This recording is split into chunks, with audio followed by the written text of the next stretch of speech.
Everyone, it's Dr. Scott. Something that's very helpful to provide students when you can is an example of student work for assignments that you distribute to your class.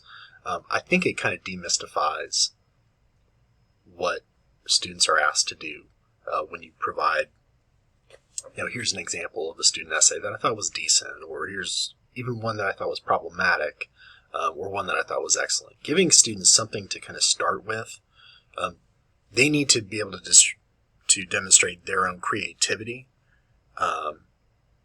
but they often just kind of need a starting point. And I think the same goes for graduate students. So this is now the second time I've taught writing assessment theory in practice. I learned a ton.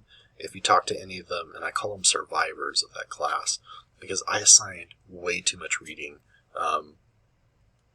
I've cut a ton out for this version of the class, but what I found is they really wanted, like, hey, are there examples of this? And because it was the first time I taught it, I could just say, I'm going to be fine with what you guys submit for this first go-round, and then I will be able to use that as an example for subsequent semesters. So you all have the benefit of that. So I have a student essay for that first project, and I wanted to share that with you all. And I also want to talk a little bit about the assignment. So this is just a little bit of help for that first project, how you can go about it. Again, my assurance is that you don't need to stress out about this first assignment. Like, I mean that earnestly. Like, you do not need to provide something that is going to be publishable for this first assignment. I'm just checking to see that you have a breadth of understanding about the things that I've asked you to read and to listen to, and the videos that you've watched about writing assessment. You have a breadth of understanding. Like, you can talk a little bit about reliability, validity, why those are complicated terms for folks in writing assessment. I can also talk about, Patty Lynn's discussion of ethical and meaningful assessments. And, you have a breadth. You can draw upon different concepts from a variety of texts that you've come across in this class. I'm also looking for some depth. So you don't need to have a depth of understanding about every last little thing that you read for this class. But if you scratch the surface on all the readings, you're going to have to redo this thing.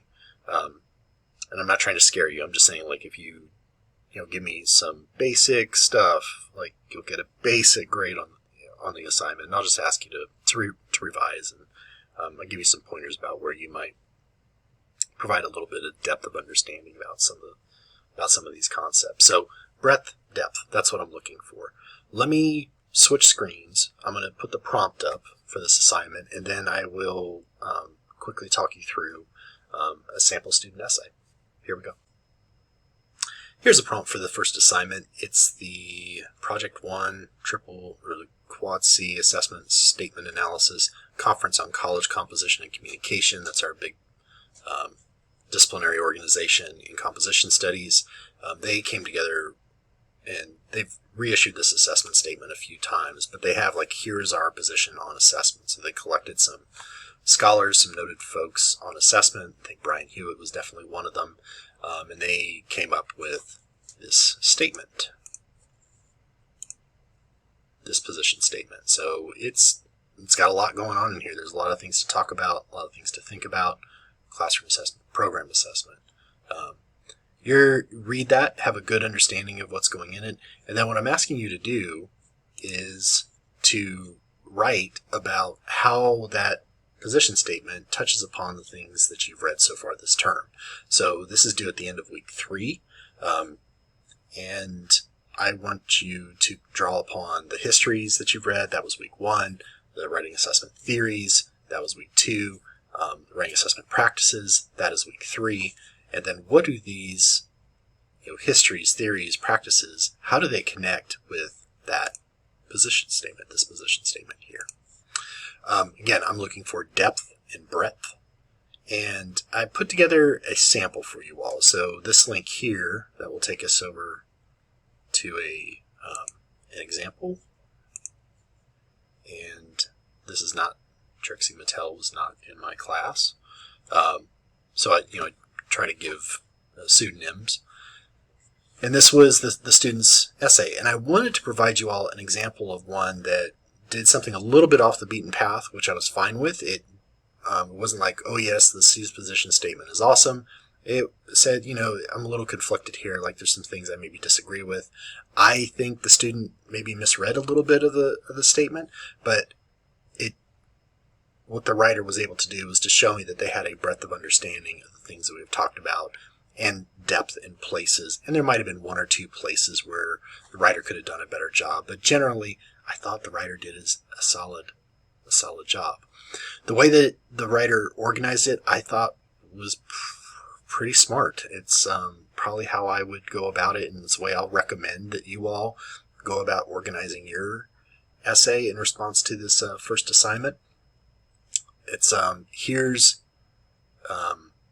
a concept that we've read in the class. Here's how it applies to the position statement. So the idea of context comes up a fair bit, and she is able to quote back things that we've read, talk about them in a little bit of depth, and connect them to that position statement. I wanted to include with the sample student essay my feedback, so you kind of get a sense of like how I'm reacting to your writing in here. And it's not super harsh or anything like that. I do kind of prod a little bit, and there's a place where I think the writer kind of maybe got turned around with some of the with the position statement, and kind of say, I think this might be a fair way to read it. But I kind of like appreciated that the writer took a different tact and said, I don't think this position statement is, great. I think that there's things that could have made it better. So lots of quotes. I have feedback here. Like, I have a thing about, ending a paragraph with a quote and not kind of connecting it back to the point that you want to make. And, you see that feedback in there on the student essay. But I offer this as a way for you all to kind of think through how you might approach the assignment, things that you might want to include. You might decide to take a similar approach. I'm also fine with different approaches. But I think that the way that it's organized, where it's not like here's one source and here's everything that source had to say about the position statement, here's a second source that reads a little bit more like an annotated bibliography. I think this is like, here's a concept in the position statement, here's where I'm seeing that concept in the things that we've read this term, and that's what this writer does. And I think the writer did a pretty solid job. Got credit for the assignment. I was totally fine with it. And if you remember, for the prompt and the rubric for the assignment, so this is the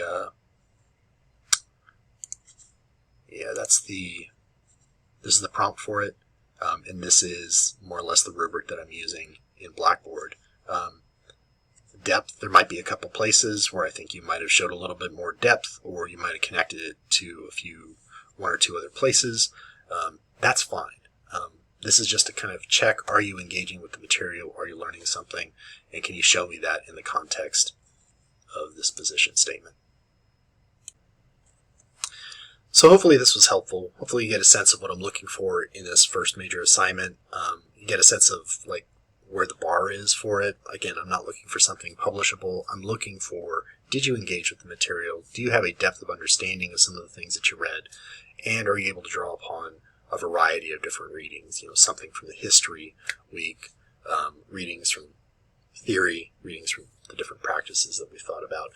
The sample essay that you're going to read, it had the benefit of a fourth week. It was, when I taught it last year, this assignment was due at the end of the fourth week, so there was readings about social justice and that we'll get into after this assignment. So you all are just going to be drawing upon work from the first 3 weeks of the class.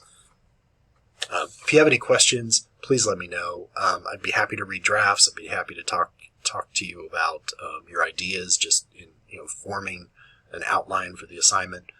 Reach out to me. It's why I make the not so big bucks. So looking forward to seeing how you all take on the assignment. Again, if you got questions, let me know.